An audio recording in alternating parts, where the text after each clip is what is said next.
Welcome to winners and tech class. നമ്മൾ പുതിയൊരു question discussion സീരീസുമായിട്ടാണ് നിങ്ങളുടെ മുന്നിലേക്ക് വന്നിരിക്കുന്നത്. അതായത് അടുത്ത വർഷങ്ങളിലൊക്കെ നടക്കാൻ പോകുന്ന കുറച്ച് ലെവൽ എക്സാമുകളുണ്ട്, അസിസ്റ്റന്റ് എഞ്ചിനീയർ അല്ലെങ്കിൽ ബിടെക് ലെവൽ എക്സാമുകളുണ്ട്.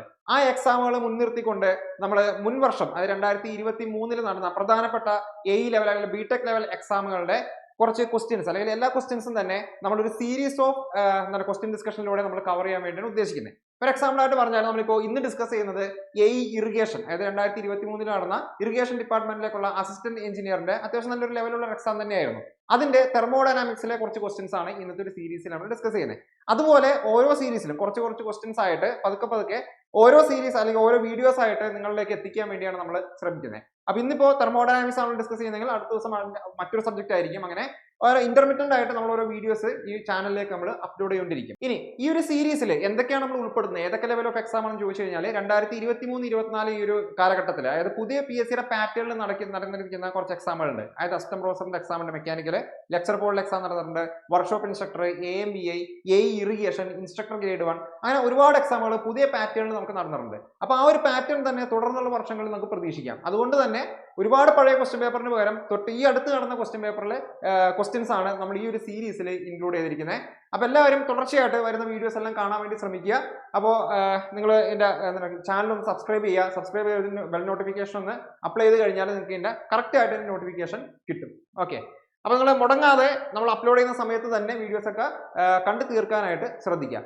ഇനി ഈ ഒരു 2025 മെക്കാനിക്കൽ ഉദ്യോഗാർത്ഥിയെ സംബന്ധിച്ചിട്ട് നമുക്ക് 3 മെയിൻ എക്സാമുകളാണ് വരാൻ പോകുന്നത്. 3 ലെവൽ എക്സാമുകളാണ് മെയിൻ ആയിട്ട് വരാൻ പോകുന്നത്. അതിൽ ഓൾറെഡി നമുക്ക് എന്താണ് യൂണിവേഴ്സിറ്റി എന്ന് പറയുന്ന എക്സാമുകൾ എല്ലാവരും അപ്ലൈ ചെയ്ത് കാണും. നിലവിൽ ആക്റ്റീവ് ആയിട്ടുള്ള PSC പ്രൊഫൈലിൽ ആക്റ്റീവ് ആയിട്ടുള്ളത് ഗ്രൗണ്ട് വാട്ടർ ഡിപ്പാർട്ട്മെന്റിലേക്കുള്ള എക്സാം ആണ്. നിലവിൽ ആക്റ്റീവ് ആണ്. നിങ്ങൾക്ക് PSC പ്രൊഫൈലിൽ കയറി കഴിഞ്ഞാൽ നിങ്ങൾക്ക് അത് അപ്ലൈ ചെയ്യാനായിട്ട് പറ്റും. ദെൻ ഡിസംബർ 31 നോട്ടിഫിക്കേഷൻ നമ്മുടെ പ്രൊഫൈലിലേക്ക് വരാൻ പോകുന്ന അടുത്തൊരു മെയിൻ എക്സാം ആണ് കേരള ആഗ്രോ ഇൻഡസ്ട്രീസിലേക്കുള്ള എക്സാം. അപ്പോൾ നിലവിൽ നമുക്ക് ഈ നോട്ടിഫിക്കേഷൻ വരുന്നതിന് മുന്നേ തന്നെ നമ്മൾ റോയൽ ബാച്ച് എന്ന് പറഞ്ഞിട്ട്, അതായത് ഒരു ഫുൾ ത്രോട്ടിൽ ഇനി മുന്നോട്ട് വരുമ്പോൾ ലെവൽ എക്സാമുകൾ നമ്മൾ അല്ലെങ്കിൽ ബിടെക് ലെവൽ എക്സാമുകൾ ഫോക്കസ് ചെയ്തുകൊണ്ട് നമ്മൾ തുടങ്ങിയ ഒരു ബാച്ചാണ് ഈ റോയൽ ബാച്ച് എന്നുള്ളത്. അപ്പൊ ഈ റോയൽ ബാച്ചിൽ എന്താണ് പ്രത്യേകത എന്ന് ചോദിച്ചു കഴിഞ്ഞാൽ ഇനി അങ്ങോട്ട് വരുന്ന ഏതൊരു ലെവൽ എക്സാം, പ്യൂർലി മെക്കാനിക്കൽ ആയിട്ടുള്ള ഏതൊരു ലെവൽ എക്സാമിനും ഈ ഒരൊറ്റ കോഴ്സിലൂടെ നിങ്ങൾക്ക് എന്ത് ചെയ്യാൻ പറ്റും, നിങ്ങൾക്ക് കംപ്ലീറ്റ് കാര്യങ്ങൾ സിലബസ് കവർ ചെയ്ത് പോകാനായിട്ട് പറ്റും. അപ്പൊ ഈ റോയൽ ബാച്ചിൽ ജോയിൻ ചെയ്ത് കഴിഞ്ഞാൽ ഈ പറയുന്ന 3 എക്സാമിന് നിങ്ങൾ പിന്നെ സെപ്പറേറ്റ് കോഴ്സുകളൊന്നും എടുക്കേണ്ട ആവശ്യം വരില്ല. നിങ്ങൾക്ക് ഈ 3 എക്സാമുകളും കവർ ചെയ്യുന്ന രീതിയിലായിരിക്കും, അതിന്റെ സിലബസ് കവർ ചെയ്യുന്ന രീതിയിലായിരിക്കും റോയൽ ബാച്ചിലെ ക്ലാസ്സുകൾ നമ്മൾ ചെയ്യുന്നത്. ഓക്കെ, അപ്പോൾ എന്തായാലും കൂടുതലായിട്ട് നിങ്ങൾക്ക് എൻക്വയറീസ് ഒക്കെ ഉണ്ടെങ്കിലോ കൂടുതൽ വിവരങ്ങൾ അറിയണമെങ്കിലോ ഈ കോഴ്സിനെ കുറിച്ചൊക്കെ അറിയണമെങ്കിലോ നിങ്ങൾക്ക് താഴെ കാണുന്ന 2 നമ്പർ ഉണ്ട്, ഏതെങ്കിലും നമ്പറിൽ കോൺടാക്ട് ചെയ്യാം അല്ലെങ്കിൽ വാട്സപ്പ് ചെയ്യാം. ദെൻ ഡെമോ ക്ലാസ്സുകൾക്കായിട്ട് നിങ്ങൾക്ക് വിന്നേഴ്സ് എഡ്യൂടെക് ആപ്ലിക്കേഷൻ ഡൗൺലോഡ് ചെയ്യാവുന്നതാണ്. അതിൽ ഇഷ്ടംപോലെ ഡെമോ ക്ലാസ്, ഓരോ സബ്ജക്റ്റിന്റെയും ഒരുപാട് ക്ലാസ്സുകൾ നമ്മൾ ഡെമോ ആയിട്ട് ഓപ്പൺ ആക്കി ഇട്ടിട്ടുണ്ട്. അപ്പോൾ പ്രീമിയം ഫാക്കൽറ്റീസിന്റെ ക്ലാസ് തന്നെയാണ്, ഒരുപാട് എക്സ്പീരിയൻസ് ഉള്ള ഫാക്കൽറ്റീസ് തന്നെയാണ് നിങ്ങൾക്ക് ക്ലാസ്സുകൾ എടുക്കുന്നത്. അപ്പോൾ ഈ ഒരു അവസരം നിങ്ങൾ യൂട്ടിലൈസ് ചെയ്യുക. നമുക്ക് ഇന്നത്തെ ഒരു വീഡിയോയിലേക്ക് കടക്കാം, അല്ലെങ്കിൽ ഇന്നത്തെ ഒരു സെഷനിലേക്ക് നമുക്ക് കടക്കാം. ഇന്നത്തെ സെഷനിൽ നമ്മൾ ഇറിഗേഷൻ യുടെ തെർമോഡൈനാമിക്സിൽ വന്ന ഏതാനും ചില ക്വസ്റ്റ്യൻസ് ആണ് നമ്മൾ ഡിസ്കസ് ചെയ്യാൻ വേണ്ടി ഉദ്ദേശിക്കുന്നത്. അപ്പോൾ ഒരു ഫസ്റ്റ് ക്വസ്റ്റ്യനിലേക്ക് നമുക്ക് പോകാം. ശ്രദ്ധിക്കാം.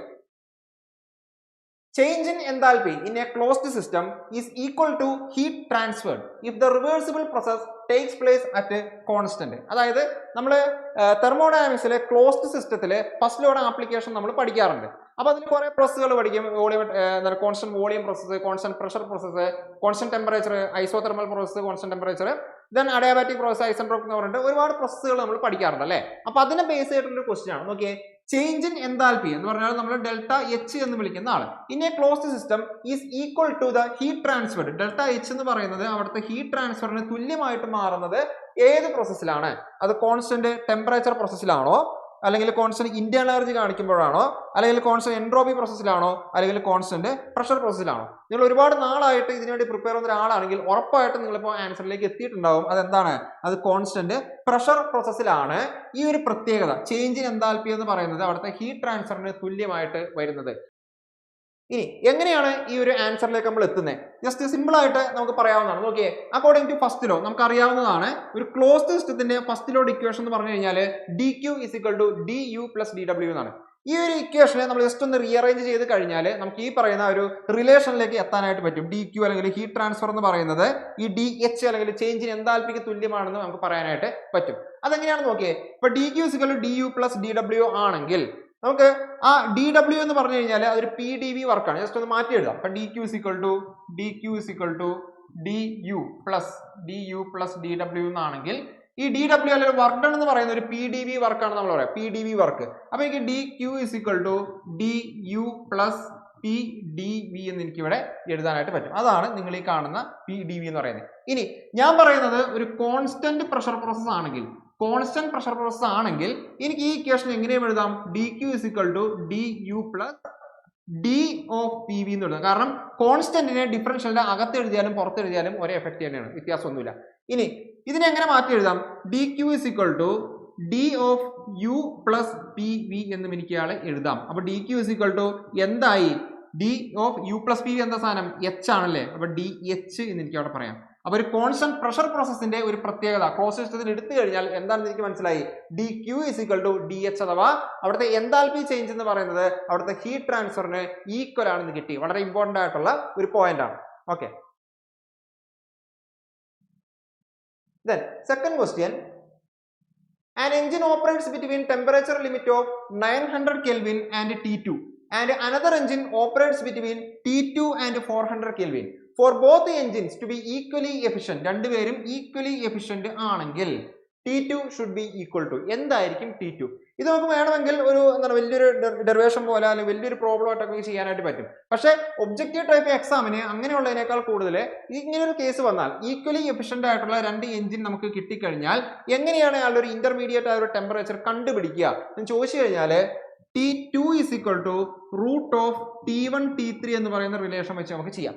നമ്മൾ നേരായ വഴിക്ക് പോയി കഴിഞ്ഞാലും ഏറ്റവും അവസാനം നമ്മൾ കിട്ടാൻ പോകുന്ന ഒരു റിലേഷൻ ഇതാണ്. അപ്പൊ ഈക്വലി എഫിഷ്യന്റ് ആണെങ്കിൽ ആ കോമൺ ആയിട്ട് നിൽക്കുന്ന ഒരു ടെമ്പറേച്ചർ ഇന്റർമീഡിയറ്റ് ടെമ്പറേച്ചർ ഉണ്ടാവും. ആ ടെമ്പറേച്ചർ കണ്ടുപിടിക്കാനായിട്ട് എനിക്ക് എന്ത് ചെയ്താൽ മതി, ആ T1 T3 എന്ന് പറയുന്ന റിലേഷൻ നമ്മൾ എടുത്താൽ മതി. അപ്പൊ ഇവിടെ T1 ആരാണ്, ഫസ്റ്റ് ആ ലിമിറ്റ്, ആ ഹൈ ടെമ്പറേച്ചർ ആണ് നമ്മൾ 900 Kelvin ആണ് നമ്മൾ T1 എന്ന് പറയുന്നത്. ദെൻ T1ന്റെയും T2ന്റെയും ഇടയിൽ ഒരു എഞ്ചിൻ വർക്ക് ചെയ്യുന്നുണ്ട്. വീണ്ടും ആ T2ന്റെയും മറ്റൊരു 400 Kelvin T3 എന്ന് പറയാവുന്ന മറ്റൊരു ടെമ്പറേച്ചറിന്റെ ഇടയിൽ മറ്റൊരു ഹീറ്റ് എഞ്ചിൻ വർക്ക് ചെയ്യുന്നുണ്ട്. രണ്ടുപേരും ഈക്വലി എഫിഷ്യന്റ് ആണെങ്കിൽ T2 is equal to root of T1 T3 എന്ന് എനിക്ക് പറയാം. ഇനി ഡയറക്റ്റ് കണ്ടുപിടിച്ചൂടെ, എന്താണ് T2 എന്നാണ് ചോദ്യം അല്ലെ. റൂട്ട് ഓഫ് എന്താണ് T1 എന്ന് പറഞ്ഞാല് 900 Kelvin ആണ്, ഇൻറ്റു എന്താണ് T3 എന്ന് പറഞ്ഞാല് നമുക്കറിയാം 400 Kelvin ആണ്. ഓക്കെ, അപ്പൊ ഇവരുടെ റൂട്ട് എടുത്തു കഴിഞ്ഞാൽ എനിക്ക് എന്ത് പറയാം, 900 റൂട്ട് എന്ന് പറഞ്ഞാൽ 30 ആണ് അല്ലെ, ഇൻറ്റു 400 റൂട്ട് എന്ന് പറഞ്ഞാൽ 20 ആണ്. അപ്പോൾ എനിക്ക് എന്ത് കിട്ടും, 600 Kelvin ആയിരിക്കും ഇവിടുത്തെ ആൻസർ ആയിട്ട് വരുന്നത്. ഓപ്ഷൻ ബി ആയിരിക്കും നമ്മളുടെ ആൻസർ ആയിട്ട് വരുന്നത്. ഓക്കെ, ക്ലിയർ ആണെന്ന് വിചാരിക്കണേ. പിന്നെ ശ്രദ്ധിക്കേണ്ട കാര്യം, ഇനിയിപ്പോൾ ഇൻ കേസ് ഈ 900 Kelvin പകരം ഇത് ഡിഗ്രി സെൽസിലൊക്കെ വേണമെങ്കിൽ യൂണിറ്റ് തരാം. ഡിഗ്രി സെൽസിലൊക്കെ യൂണിറ്റ് തന്നു കഴിഞ്ഞാൽ നിങ്ങൾ എന്ത് ചെയ്യണം, ഈ ഇക്വേഷനിൽ പ്രയോഗിക്കുമ്പോൾ ഡിഗ്രി സെൽസിൽ കൊടുത്തു കഴിഞ്ഞാൽ തെറ്റും. നിർബന്ധമായിട്ട് നിങ്ങൾ എന്ത് ചെയ്യണം, അത് കെൽവിനിലേക്ക് മാറ്റിയിട്ട് വേണം സബ്സ്റ്റിറ്റ്യൂട്ട് ചെയ്യാൻ. ഇപ്പൊ ഈ ഒരു പ്രോബ്ലത്തിന് പ്രശ്നമൊന്നുമില്ല. പക്ഷെ ഇൻ കേസ് നമുക്ക് ഡിഗ്രി സെൽഷ്യസിലാണ് വാല്യൂ തരുന്നതെങ്കിൽ നിങ്ങൾ അയാളുടെ ആബ്സല്യൂട്ട് ടെമ്പറേച്ചറിന്റെ ടേംസിലേക്ക് മാറ്റണം. എന്ന് പറഞ്ഞാൽ കെൽവിനിലേക്ക് മാറ്റിയിട്ട് മാത്രമാണ് എന്ത് നിങ്ങൾ ആ പ്രോബ്ലം ചെയ്യാൻ പാടുള്ളൂ. ഓക്കെ, ഇവിടെ ഓപ്ഷൻ ബി ആണ് നമ്മളുടെ ആൻസർ.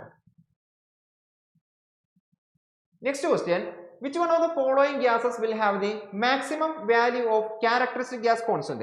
ഈ പറയുന്നതിൽ ഏത് ഗ്യാസിനാണ് ക്യാരക്ടറിസ്റ്റിക് ഗ്യാസ് കോൺസ്റ്റന്റ് മാക്സിമം ആയിട്ട് വരുന്നതിനാണ് അടുത്ത ചോദ്യം. അതായത് നമ്മൾ R എന്ന് പറയുന്ന ഇപ്പൊ PV is equal to MRT എന്ന് പറയുന്ന ഇക്വേഷനിൽ R എന്ന് പറയുന്ന ഒരു വാല്യൂ ഉണ്ടല്ലോ, ഇതിനാണ് നമ്മൾ ക്യാരക്ടറിസ്റ്റിക് ഗ്യാസ് കോൺസ്റ്റന്റ് എന്നൊക്കെ പറയുന്നത്. അത് ഓരോ ഗ്യാസിനും വ്യത്യസ്തമായ വാല്യൂസ് ആയിരിക്കും. അപ്പൊ ഇതിൽ ഏത് ഗ്യാസിനാണ് characteristic gas constant minimum maximum ആണോ മാക്സിമം വാല്യൂ കിട്ടുന്നത്?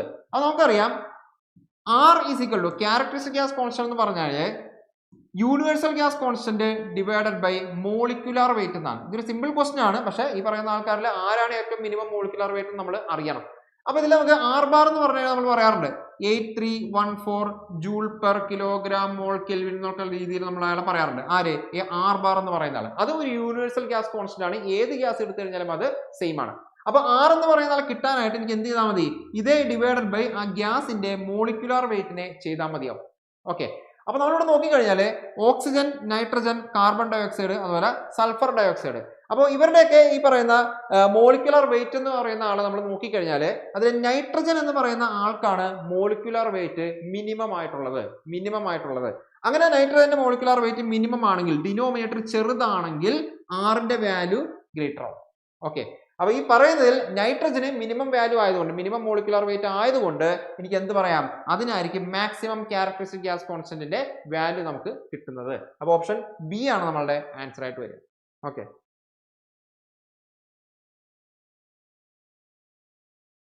the next one, for a heat engine operating on Carnot cycle, the work output is 25% of the heat rejected to the sink. The thermal efficiency for the engine would be, അതായത് ഒരു heat engine work ചെയ്യണം, Carnot സൈക്കിളിൽ ഒരു heat engine work ചെയ്യണം എന്ന് പറഞ്ഞാൽ ഒരു reversible cycle ആണ്, ഒരു ഐഡിയൽ സൈക്കിൾ ആണെന്നൊക്കെ നമുക്ക് പറയാം.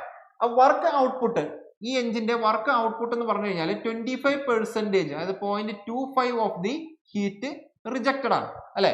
നമുക്കറിയാം ഒരു ഹീറ്റ് എഞ്ചിൻ നമ്മൾ എങ്ങനെ ഡിനോട്ട് ചെയ്യുന്നത്, ഒരു ഹീറ്റ് എഞ്ചിൻ എന്ന് പറയുന്ന ആളെ ഒരു ഹൈ ടെമ്പറേച്ചർ റിസർവോയർ ഉണ്ടാവും, ഒരു ലോ ടെമ്പറേച്ചർ റിസർവോയർ ഉണ്ടാവും. അതിന്റെ ഇടയിൽ നമ്മളൊരു ഹീറ്റ് എഞ്ചിനെ കൊണ്ടുപോയി വെച്ച് കഴിഞ്ഞാൽ അതിൽ ഹീറ്റ് ഒഴുകും, W എന്ന് പറയുന്ന ആളെ കിട്ടും അല്ലെ. ഹീറ്റ് കൊടുക്കുന്നതിന്, സപ്ലൈ ചെയ്യുന്നതിന് QH എന്ന് വേണമെങ്കിൽ വിളിക്കാം, റിജക്ട് ചെയ്യുന്നതിന് QR എന്ന് വിളിക്കാം അല്ലെ. അപ്പൊ ഈ പറയുന്ന W എന്ന് പറഞ്ഞു കഴിഞ്ഞാൽ റിജക്ട് ചെയ്യുന്ന ഹീറ്റിന്റെ 25% പറയുന്നത്. Then the thermal efficiency for the engine would be, അങ്ങനെയാണെങ്കിൽ ഈ കേസിൽ ഇയാളുടെ തെർമൽ എഫിഷ്യൻസി എന്തായിരിക്കും? എഫിഷ്യൻസി കണ്ടുപിടിക്കാൻ നമ്മൾ ഇക്വേഷൻ ഉണ്ടല്ലോ, ഔട്ട്പുട്ട് എന്ന് പറഞ്ഞാൽ W work output divided by input എന്ന് പറഞ്ഞാൽ ആരാണ്, അത് QH ആണ്. ഓക്കെ, ഇനി W എന്ന് പറഞ്ഞാൽ എനിക്ക് 0.25 QR ആണെന്ന് ഇവിടെ ഗിവൺ ആണ്, തന്നിട്ടുണ്ടല്ലോ, ഡിവൈഡഡ് ബൈ ഈ QH നെ നമുക്കൊന്ന് മാറ്റി എഴുതാം. QH അതാണല്ലോ സപ്ലൈ ചെയ്യുന്ന ഹീറ്റ്, അതാണ് കുറച്ച് വർക്കായിട്ടും കുറച്ച് QR ആയിട്ടും മാറിപ്പോകുന്നത്. അപ്പൊ QH എന്ന് പറഞ്ഞാല് W-ന്റെയും QR-ന്റെയും സം ആണെന്ന് എനിക്ക് പറയാം. ഓക്കെ ആണല്ലോ. ഇനി W എന്ന് പറഞ്ഞാൽ ആരാണ്, 0.25 QR ആണ്, 0.25 QR ആണെന്ന് എനിക്കറിയാം. അങ്ങനെയാണെങ്കിൽ പ്ലസ് ഒരു QR ഓടെ ബാക്കിയുണ്ടല്ലോ, 1.25 QR ആണ് എന്ത്, ഈ QH എന്ന് പറയുന്ന ആള്. സബ്സ്റ്റിറ്റ്യൂട്ട് ചെയ്യാം. QH-ന്റെ സ്ഥാനത്ത് 1.25 QR നമ്മൾ സബ്സ്റ്റിറ്റ്യൂട്ട് ചെയ്യും. ഈ QR-ഉം ഈ QR-ഉം വെട്ടിപ്പോവും. ബാക്കി 0.25 ഡിവൈഡ് ബൈ 1.25 പെർസെന്റേജിലേക്കല്ല തന്നിരിക്കുന്നത്, പെർസെന്റേജിലേക്ക് മാറ്റാനായിട്ട് നമുക്ക് എന്ത് ചെയ്യാം, 100 വെച്ച് നമുക്ക് അയാളെ മൾട്ടിപ്ലൈ ചെയ്യാം. ഓക്കെ, അങ്ങനെ ചെയ്തു വരുമ്പോൾ നമുക്ക് അതിന്റെ ആൻസർ ആയിട്ട് കിട്ടുന്നത് ഓപ്ഷൻ ഡി, 20% നിങ്ങൾക്ക് അവിടെ കിട്ടും. ഓക്കെ, അപ്പൊ സിമ്പിൾ ആയിട്ടുള്ള ക്വസ്റ്റൻ ആണ്. ഇതുപോലെ നമ്മളൊന്ന് റീഅറേഞ്ച് ചെയ്ത് കഴിഞ്ഞാൽ നമുക്ക് എന്ത് ചെയ്യാം, സിമ്പിൾ ആയിട്ട് ആൻസറിലേക്ക് എത്താനായിട്ട് പറ്റും. ഓക്കെ, അപ്പോൾ ഇപ്പൊ തെർമോഡൈനാമിക്സ് കംപ്ലീറ്റ് അല്ല, ഈ പറയുന്ന ക്വസ്റ്റ്യൻ പേപ്പറിൽ ഇനിയും ക്വസ്റ്റ്യൻസ് ഒക്കെ ഉണ്ട്, അത് അടുത്തൊരു സെറ്റ് ആയിട്ട് നമുക്ക് ഡിസ്കസ് ചെയ്യാം. അപ്പോൾ ഓക്കെ, അപ്പോൾ നിങ്ങൾക്ക് ഈ ക്ലാസ് യൂസ്ഫുൾ ആയെന്ന് വിചാരിക്കുന്നു. യൂസ്ഫുൾ ആയെങ്കിൽ നിങ്ങൾ ഫ്രണ്ട്സിലേക്ക് കൂടി ഷെയർ ചെയ്യുക. അതുപോലെ തൊട്ടടുത്ത ദിവസങ്ങളിൽ തന്നെ ഇതിന്റെ ബാക്കി ക്വസ്റ്റ്യൻസ് നമ്മൾ തെർമോഡൈനാമിക്സിന്റെ ആയിട്ടും ബാക്കി ക്വസ്റ്റ്യൻസ് ആയിട്ടൊക്കെ നമ്മൾ അപ്ലോഡ് ചെയ്യുന്നതായിരിക്കും. അപ്പോൾ ഈ ഒരു കോഴ്സിലേക്ക് നിങ്ങൾക്ക് ജോയിൻ ചെയ്യാനായിട്ട് താല്പര്യം ഉണ്ടെങ്കിൽ നമ്മളോട് തുടർന്ന് പഠിക്കാം. അതിന് വേണ്ടിയിട്ട് നിങ്ങൾ താഴെ കാണുന്ന നമ്പറിൽ നമ്മളെ കോൺടാക്ട് ചെയ്യുക. തൽക്കാലം നിർത്തുന്നു, മറ്റൊരു വീഡിയോയിൽ വീണ്ടും കാണാം. Thank you.